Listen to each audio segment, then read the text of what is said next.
क्या होगा दुबई का फ्यूचर? क्या दुबई आज जितना समृद्ध शहर है कल भी इतना ही लोगों के बीच पसंद किया जाएगा? दुबई का इनकम सोर्स क्या है? क्या दुबई की इकोनॉमी तेल पर टिकी हुई है या फिर दुबई की रईसी का कोई दूसरा रीजन है? दुबई को गांव से शहर बनाने में किसने सबसे ज्यादा सपोर्ट किया? क्यों दुबई में प्रॉपर्टीज की कीमत वक्त के संग घट रही है? आइए जानते हैं।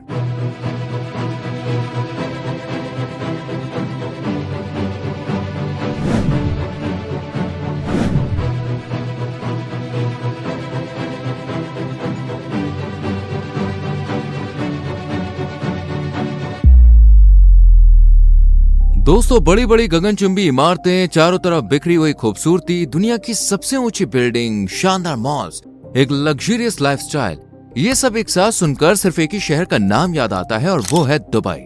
क्योंकि यहाँ पर न रहने की कमी है और ना ही जॉब्स की। यहाँ अगर पैसा भरपूर है तो शौक भी इनकम से ज्यादा है। लेकिन आज जो लाइफस्टाइल से घिरा हुआ दुबई हम देखते हैं वो पहले ऐसा नहीं था। पहले इस दुबई को एक गाँव कहा जाता था, क्योंकि यहाँ पर ना तो ज्यादा आबादी थी और ना ही इनकम का कोई खास जरिया। 1822 में दुबई में महज 700 से 800 लोग रहा करते थे। ब्रिटेन से आजादी के बाद दुबई का जो राजपाट रहा उसकी जिम्मेदारी मखदूम बिन बुत्ती को मिल गई। इस वक्त दुबई में इनकम का कोई खास जरिया नहीं था। दुबई पूरी तरह से फिशिंग पर ही डिपेंड था। इसकी इकोनॉमी काफी कमजोर थी। लेकिन जब 1892 में ब्रिटेन ने दुबई की सिक्योरिटी की जिम्मेदारी ली, तब जाकर दुबई ने इकोनॉमी पर ध्यान देना शुरू किया। सबसे पहले मिडिल ईस्ट में पहला सी पोर्ट बनाया और यहाँ पर किसी भी तरह का कोई टैक्स नहीं लगाया गया था। टैक्स ड्यूटी न होने की वजह से दुबई का यह पोर्ट पर्शियन गल्फ में काफी मशहूर हो गया और करीब 70,000 टन का कार्गो यहाँ से जाना शुरू हो गया। लेकिन ये फ्री पॉलिसी दुबई को कुछ रास नहीं आई। अब भी दुबई फिशिंग पर ही डिपेंड था। दुबई के हालात तब बस से बदतर हुए जब 1908 में भारी तूफान ने दुबई की कमर यानी मछली पकड़ने वाले लोगों और उनकी नाव को तबाह कर दिया और वक्त ने दुबई को फिर से आगे बढ़ने से रोक दिया। साल 1938 में जब अमेरिकन ऑयल कंपनी को पहली बार सऊदी अरब तेल के रिजर्व्स मिल गए, जो कि पूरी सऊदी अरब के लिए बहुत बड़ी बात थी, सबका ध्यान सिर्फ अरब पर था। ऐसे में दुबई की मदद के लिए कोई नहीं आया और फिर साल 1966 में दुबई में भी तेल की खोज हुई। लेकिन दुबई में इतने तेल रिजर्व्स मौजूद नहीं थे कि वो अबू धाबी से टक्कर ले सके।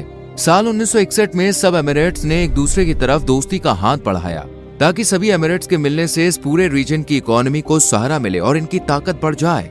अबू धाबी इस नई कंट्री का कैपिटल बन गया और जो जुबैद बिन जायद अल नहयान थे वो यूएई के पहले प्रेसिडेंट बने और यहीं से इन एमिरेट्स में तरक्की की लहर दौड़नी शुरू हो गई।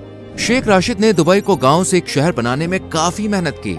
इन्होंने यहाँ एयरपोर्ट बनवाया, गगनचुंबी इमारत बनवाई, क्योंकि शेख राशिद जानते थे कि जो तेल दुबई के पास है वो इससे ज्यादा समय तक इकोनॉमिकली सपोर्ट नहीं कर सकता। आज दुबई की जो हाई फाई लाइफस्टाइल है उसमें शेख राशिद का सबसे बड़ा हाथ है। लेकिन इनकी डेथ के बाद इनके बेटे शेख मोहम्मद बिन राशिद अल मखदूम ने दुबई की जिम्मेदारी ली और आज ये दुबई के हेड हैं। दुबई में धीरे धीरे इंफ्रास्ट्रक्चर बढ़ा और इसमें सबसे ज्यादा फंडिंग अबू धाबी ने ही दी थी और आज इंफ्रास्ट्रक्चर की वजह से ही दुबई पूरी दुनिया में जाना जाता है और ये बड़ी बड़ी इमारतें और यहाँ की खूबसूरती देखने के लिए हर साल बड़ी संख्या में सैलानी दुबई की तरफ रुख करते हैं। यही वजह है कि दुबई की तरफ से यह दावा किया जाता है कि ये ऑयल रिजर्व्स दुबई की इकोनॉमी में सिर्फ 1% मदद पहुंचाते हैं, न कि पूरी अर्थव्यवस्था इस पर टिकी है। अबू धाबी की मदद से दुबई आज यहाँ तक पहुंचा है। दुबई में आपको हमेशा कंस्ट्रक्शन का काम होता हुआ नजर आएगा। साथ ही यहाँ पर कुछ बिल्डिंग्स तो ऐसी हैं जो एकदम वीरान पड़ी है, ना यहाँ लोग रहते हैं और ना ही कोई एम्प्लॉय काम करता है। दरअसल दुबई की सोच है बस बिल्डिंग बनाओ, बाहर से लोग लाकर खुद इन्हें आबाद कर देंगे।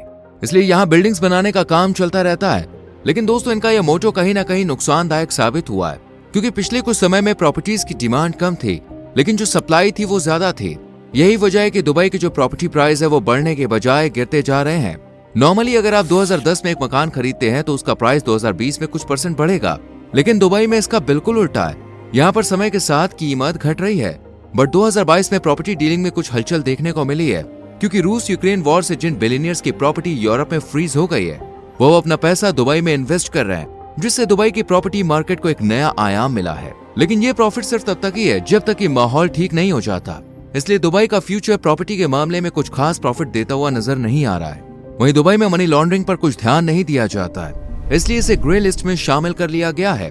इससे जाहिर है कि दुबई का जो रियल एस्टेट मार्केट है उस पर काफी इफेक्ट देखने को मिल रहा है। जहां एक तरफ दुबई के लिए नुकसान होना देखा जा रहा है, वहीं दुबई के लॉ एंड ऑर्डर की वजह से यहाँ पर बड़ी बड़ी कंपनीज अपने हेड ऑफिस खोलती है ताकि वो सेफ रहे। और यहाँ की सेफ्टी को देखते हुए ना सिर्फ विदेशों से बिजनेसमैन यहाँ पे आ रहे हैं, बल्कि टूरिस्ट भी एकदम बेफिक्र होकर यहाँ घूमते हैं और टूरिज्म को बढ़ावा देते हैं। लेकिन टूरिज्म और बिजनेस फैक्टर पर भी खतरा मंडराता हुआ देखा जा रहा है। दरअसल यूएई ने सऊदी अरब की फॉरेन पॉलिसी के साथ बड़ी तेजी से अलाइन किया है, वो भी खासतौर से ईरान और कतर के मामले पर, जिस वजह से यूएई भी ईरान और दूसरे देशों और ग्रुप का दुश्मन बन बैठा है। इसका जीता जागता सबूत हमें 2022 में देखने को मिला था, जब अबू धाबी ऑयल फील्ड पर हमला हुआ था और यमन ने यह दावा किया था कि यह हमला हमारी तरफ से किया गया है। यूएई की इजराइल के साथ भी काफी अच्छी दोस्ती थी, इसलिए कई बार ईरान ने यूएई को दुश्मन से हाथ ना मिलाने के लिए धमकाया भी है। ऐसे में सोचिए, यूएई के किसी भी दुश्मन ने दुबई पर एक भी मिसाइल अटैक कर दिया तो दुबई के लॉ एंड ऑर्डर का तो जो रुतबा है उसे कितना नुकसान होगा।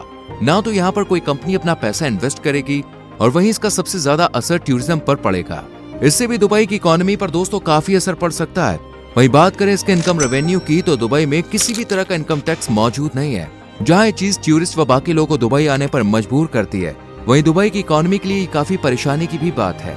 हालांकि दुबई में इनकम टैक्स को लेकर विचार किया गया था, लेकिन अब तक कोई भी रूल लागू नहीं हुआ है। देखा जाए तो दुबई की अर्थव्यवस्था काफी हद तक टूरिज्म पर ही टिकी हुई है और इसे अबू धाबी भी काफी मदद पहुंचाता है। और फिर दुबई एक से एक शानदार होटल्स, रेस्टोरेंट बनाकर लोगों को अपनी ओर खींच रहा है। इसलिए ये कहना गलत नहीं होगा कि दुबई की इकोनॉमी आने वाले वक्त में भी स्टेबल रहेगी। वैसे क्या आप भी दुबई जाने का ख्वाब देखते हैं या फिर दुबई की सैर करके आ चुके हैं? कमेंट सेक्शन में जरूर बताएं।